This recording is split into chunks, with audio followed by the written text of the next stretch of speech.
බොහොම ස්තුතියි. ඒ ඔබ කවුවේ ගීත ගායනා කරේ අනිල් බාර්ටි. මම හිතන්නේ ඊයේ අසංඥාවේ මෙහි සිටියාට මට මතක ඇති. ඔබ ඔයාලට කිව්වා මොනිටර් හඳුන්වන්න අකුරු තුනේ නම් දෙකක් කියනවා කියලා. පළවෙනි තමයි ABC කියන ඒ නාමය. ඒ කියන්නේ මොකක්ද කියලා මතකද කාටවත්?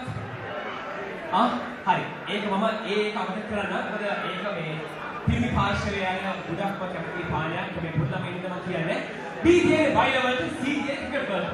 හැබැයි අද මේ බයිලර් හින්දා ඔයගොල්ලන්ට ක්‍රිකට් අමතක කරනවා.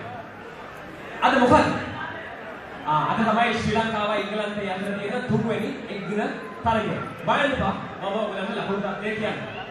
ඉංගලන්ත ඕවර් 50 247ක් රැස් කරගත්තා විකට් 7ට.